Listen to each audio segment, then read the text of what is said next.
Bonsoir à tous et bienvenue dans Yes Weekend, votre rendez-vous culturel du vendredi.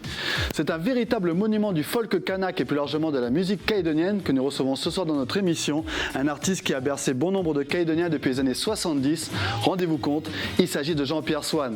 On regarde tout de suite le sommaire.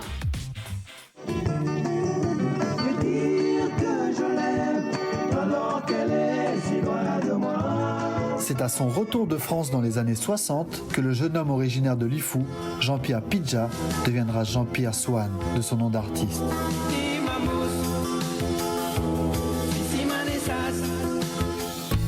Combien de temps repassé, mais ma vie n'a pas changé.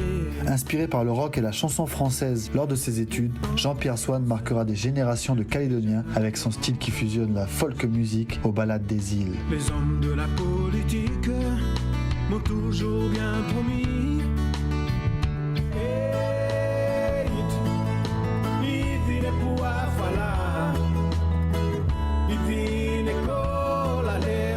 Avec plusieurs albums à son actif et des tubes qui resteront gravés dans l'histoire de la musique calédonienne, celui que l'on surnomme Swan sera samedi prochain au concert au Café Le Move pour une soirée exceptionnelle avec d'autres artistes de renom.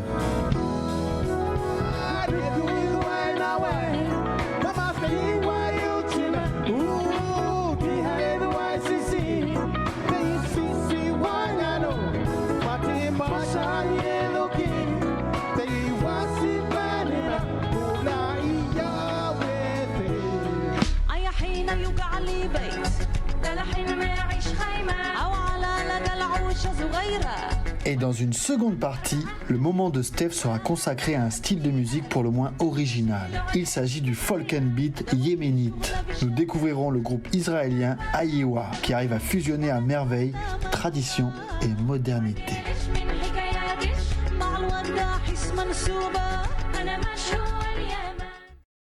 Mais tout de suite, nous recevons Jean-Pierre Swan depuis notre duplex de Nouméa. Bonsoir Jean-Pierre.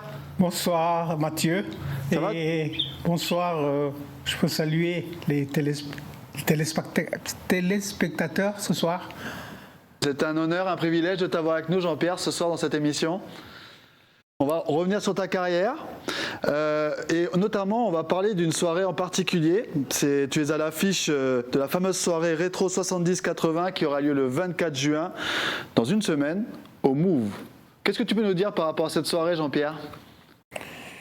C'est une idée que j'ai acquis à quoi je me suis j'ai adhéré. Oui. Parce que le thème était bien choisi par le Café Le Move. Par le Café Le Move. Uh-huh. C'est participer un petit peu à l'histoire de la musique, comment elle a évolué. Donc j'étais parmi les tout premiers un petit peu à faire évoluer dans un sens. Tu es à l'affiche avec des grandes stars locales, enfin, telles que Jimmy Wedin, Hardy Panat, Chris Bond. C'est vraiment une soirée originale. Et mon ami du Grand Nord là-haut, Bois-de-Jep, ta mamie, par exemple, Kobe. Il y a du beau monde, hein ? Ah, on est pas loin d'une dizaine ou presque. C'est important pour toi de remettre au goût du jour les chansons d'avant, finalement ? Je l'ai pratiquement toujours fait. Mm-hmm. Et je crois que c'est à partir de ce constat-là, de ce fait, que Christophe Ventoum, oui. Ventoum, il en a fait référence un peu. Je crois que c'est important pour les générations à venir, et notamment votre génération, et à celles qui vont venir, avec le progrès technologique. Uh-huh. On est passé de la bande magnétique aujourd'hui au son numérique. Alors, oui. Excuse-moi, mais je ne sais pas comment j'ai traversé le... C'est ça. C'est incroyable l'évolution de la musique aujourd'hui. Ah non, ça va à une vitesse phénoménale. Et j'ai eu la chance de ne jamais... Enfin, j'ai disparu pendant presque un quart de siècle, et puis après les jeunes sont venus me déterrer. Et après j'ai suivi le mouvement jusqu'à maintenant. Et Et je conseille à tout le monde d'essayer de faire la même chose, surtout au niveau des supports musicaux. Comment toi tu définirais ton style musical? On parle souvent de folk music quand on parle de Jean-Pierre Swann. Mais toi, c'est quel genre de musique tu joues? Moi, je n'arrive pas trop à définir. C'est vrai que ça rentre dans le cadre du folk, même si le folk existait déjà. Mais c'est le style. Oui. C'est l'apport du picking, de l'arpège. D'accord, oui, parce qu'à l'époque où tu commences la musique, le kaneka n'existait pas. Non, c'est après. C'est en 86 qu'on a donné le nom de kaneka. Mais là, on est dans les débuts des années 70. Quelles sont les musiques qui t'inspirent à l'époque, du coup? Ou les musiciens, les styles? D'abord, j'ai grandi. Je vais quand même dévoiler mon âge. Dans 2 semaines, je vais avoir 75 ans. Waouh, un bel anniversaire. Donc, toute mon enfance, j'ai été bercé par, on appelle chez nous les within, ça s'appelle les improvisations des chœurs. À Djéhou? À Djéhou. Et dans mon adolescence, j'ai grandi à la Grande-Terre, surtout dans la région Est, de Wailou jusqu'à Yengen. Ah oui, d'accord. Avec les pilou-pilou, la rencontre des chœurs avec les taperas, comme on dit, les chants, comme les cantiques. Mm-hmm. Donc ça, ce n'était pas ma musique, mais j'ai été baigné par ces chansons-là. Ça t'a inspiré? Plus tard, oui.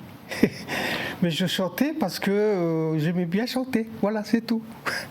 Et justement, je propose qu'on regarde un de tes clips qui a été revisité il y a quelque temps par ton fils, Sébastien Pidja, pour donner un petit peu une idée aux téléspectateurs qui ne te connaîtraient pas à quoi ressemble ta musique. On regarde ça tout de suite et après on réagit. D'accord.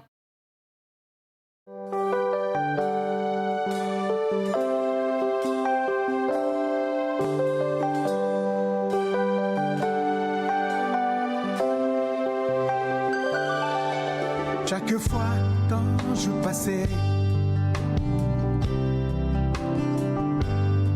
dans les rues de mon quartier,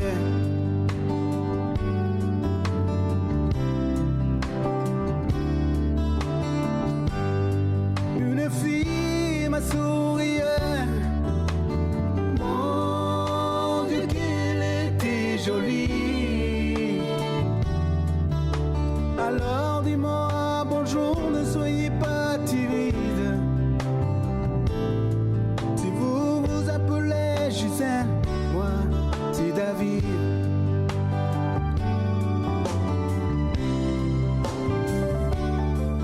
Oh non, je ne fais pas d'humour. Si vous vous appelez l'amour, mademoiselle, pardonnez-moi, je ne connais pas l'amour.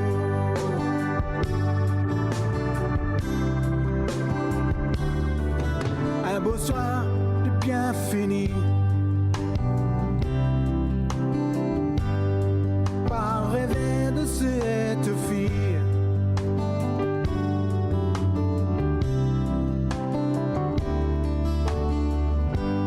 Toujours avec le sourire. Mon Dieu, qu'elle était jolie. Je n'osais pourtant lui dire combien je l'aime, car au fond d'elle, Gisèle me disait aussi je t'aime.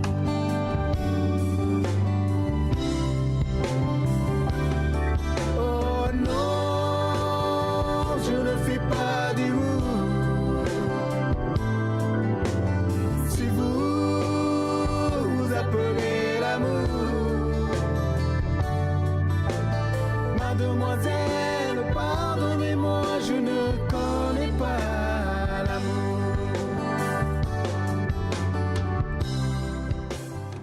Voilà pour cet extrait, c'était un titre intitulé La fille de mon quartier, Hein, Jean-Pierre, un de tes nombreux hits, on pourrait dire. Oui, oui. Ça a traversé le temps. Quand même, hein. Mais les images sont nouvelles. Ton fils est cinéaste, il faut le préciser.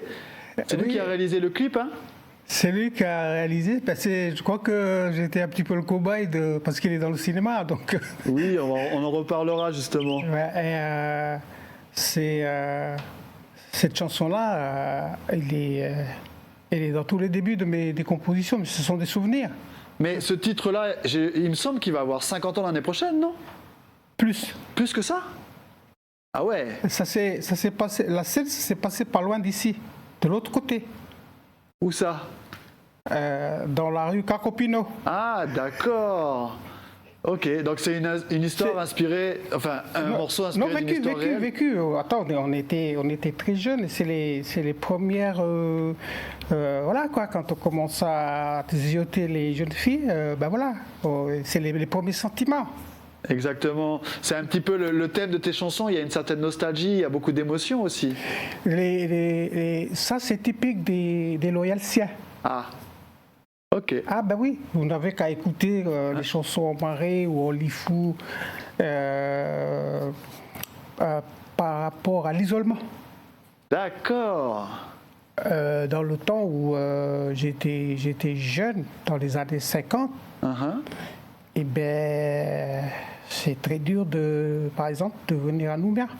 Oui, c'était qu'une autre époque, les transports et tout ça. C'est pas comme aujourd'hui, tu téléphones puis tu as ton billet. Non. Et on a un petit peu vécu cet isolement-là qui est illustré à travers les chansons. Ok. Cette nostalgie-là. Ah ok, ça viendrait de là. Donc ce clip, tu l'as fait, c'est ton fils qui l'a réalisé. Vous vous êtes retrouvés, finalement ton fils est aussi un artiste, Oui. tout comme toi. Mais ce travail, il est allé beaucoup plus loin, parce que ça vous a emmené beaucoup plus loin en fait, disons le cinéma, si je puis dire. On a un deuxième extrait, c'est une vidéo qui a été tournée, disons, il y a 4 ans de ça. Tu étais allé jusqu'au Festival de la Foi. On regarde ça, on réagit après.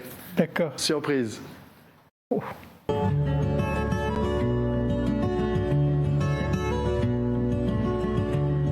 J'étais déjà un peu habitué à la caméra avec mes clips du moment. Et depuis les années 2010, avec l'influence de mon fils, qui est dans le milieu du cinéma professionnel maintenant, tout ce que mon fils il fait, il me le raconte. Donc je me baignais déjà dans le milieu du cinéma, sans savoir qu'un jour, l'occasion va se présenter. Et c'est quand il a été choisi pour être producteur exécutif du court-métrage L'Arbre et la Pirogue, avec la proposition d'un autre jeune Calédonien, Sébastien Marquez, qui travaille dans une grosse boîte internationale. Et quand ils m'ont proposé de jouer le rôle de l'ermite, ben j'ai joué mon propre personnage.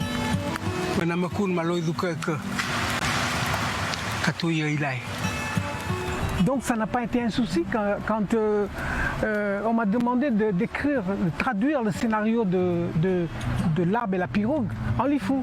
Vous comprenez maintenant que je me suis retrouvé de plein pied dans le milieu du cinéma. Donc ce court-métrage-là va s'intituler L'Arbre et la Pirogue, inspiré d'une légende mélanésienne. Quelques mois après, un coup de fil. J'ai cru que c'était de la plaisanterie. Jean-Pierre, il va falloir que tu ailles au Festival de la Foi parce que tu vas recevoir ton prix. Alors j'ai presque insulté le gars parce que je connais mon pote, c'est un pote, c'est qui n'est autre que le papa de Sébastien Marquez. Puis après, il a vu que je m'intéressais pas, et je l'ai pris pour un rigolo quoi. Et puis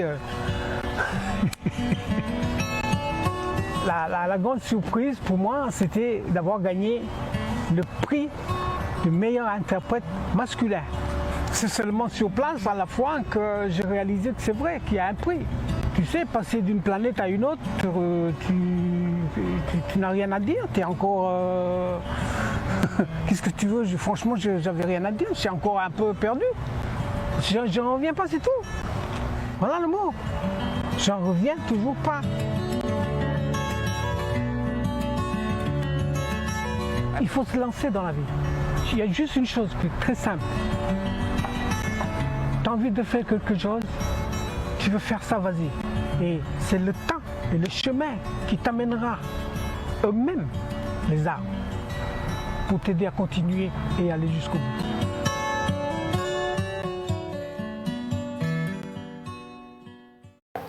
Il n'y a qu'un pas entre la musique et le cinéma. Quel beau souvenir, Jean-Pierre. Oui. Quelle belle aventure avec ton fils, en tout cas. Oui. Excuse-moi, c'est émouvant. C'est de l'émotion. Oui, parce que c'est les deux parcours qui se rencontrent autour, finalement, d'une légende kanak, en plus. C'est vrai. Et je joue mon personnage parce que ça illustre bien, pour rigoler, ma vie. Et parce qu'il y avait deux personnages, deux personnages importants. Le chef de tribu et l'ermite, alors. Ah ouais. L'ermite, c'était moi. Et tu as gagné le prix du meilleur interprète masculin au Festival de la Foi, il y a 4 ans de cela, ouais. Grâce à ce film. Ah ouais. C'est Gérard Darmon. Monsieur Gérard Darmon. C'est pas n'importe qui, le gars. Et je me rappelle de la collade quand il m'a parlé. Tu as fait du cinéma? J'ai dit, non, pas du tout. Je croyais qu'il allait me dire, viens à Paris, on va jouer. On va faire un nouveau film. En rigolant, pour s'amuser. Donc voilà, c'est tout. C'est des subtilités, mais qui comptent beaucoup. Voilà. En tout cas, on a retrouvé le reportage. Jean-Pierre, je te propose qu'on passe à la chronique Le Moment de Steph. Oui. On réagit avec elle. Oui. On y va tout de suite, c'est le moment de Steph.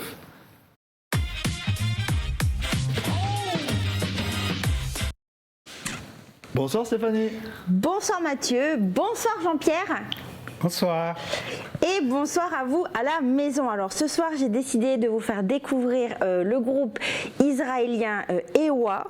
Donc c'est 3 sœurs qui chantent depuis leur enfance en hébreu, en anglais, mais aussi et surtout dans le dialecte de leurs grands-parents qui sont des juifs yéménites qui ont migré en Israël. Alors en 2015, ces 3 sœurs vont se faire remarquer par Tomer Yosef, qui est connu en Israël puisque c'est le leader d'un groupe d'électro-funk, Balkan Beatbox. Ah oui, c'est connu ça. Voilà, de cette rencontre va sortir donc leur premier album, Habib Galbi, qui veut dire Amour de mon cœur.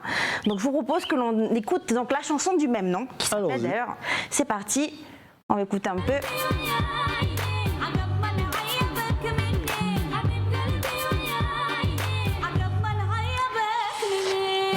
Donc c'est un album qui célèbre donc les femmes du Yémen et leur histoire. Cet album, c'était un moyen pour elles de revenir aux sources en réinterprétant à leur sauce des chansons traditionnelles donc yéménites, donc du Yémen. Hein.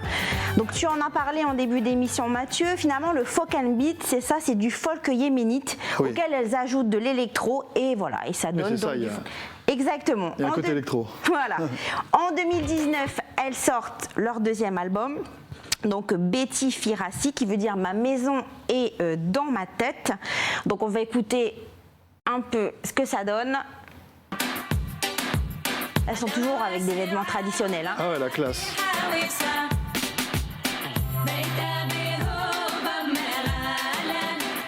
Moi j'aime beaucoup. Hein. Donc voilà, ça c'est la chanson Mounbira qui signifie malchanceuse. Donc là c'est en référence à leur arrière-grand-mère qui a eu une vie pas facile et qui malgré tout a été courageuse et a quitté le Yémen pour Israël. Donc il faut savoir que cet album est différent du précédent parce que là elles ont écrit les textes et la musique. C'est un groupe qui à travers ses chansons célèbre les femmes, la féminité, l'égalité des sexes et la liberté. Parce qu'il faut savoir que même si Israël est un pays je vais lancer les images, voilà, ultra moderne, dans lequel les femmes sont totalement émancipées. Ça reste quand même un pays avec des traditions machistes et une société basée donc sur la religion patriarcale. Donc sans parler du reste du Moyen-Orient. Donc voilà, c'est dans leurs chansons, on retrouve beaucoup de messages féministes. Donc voilà, c'est par rapport à là où elles vivent tout simplement. Donc si vous voulez en apprendre un peu plus sur elles, elles sont très actives sur Instagram. Donc leur compte c'est A-8 WA official. Et puis je trouve que c'est pas mal parce que leur musique c'est un véritable melting pot, je dirais sonore. Et puis il y a vraiment de l'énergie, c'est très communicatif je trouve. Moi j'aime beaucoup. Ben oui, c'est une belle découverte encore une fois Stéphanie. Merci beaucoup. Merci. Du folk électro. Dis donc, qu'est-ce que vous en pensez? Qu'est-ce que tu en penses Jean-Pierre? Ça évolue très vite. C'est ce que je disais tout à l'heure. Ça évolue très très vite. Surtout que ces femmes qui s'émancipent à travers ce qu'elles créent, les initiatives, que ce soit au niveau de la parole, de l'écriture, et en plus elles s'expriment sur scène. Exactement. Ça fait du bien à leur culture et à tout le monde, même à nous. C'est des exemples.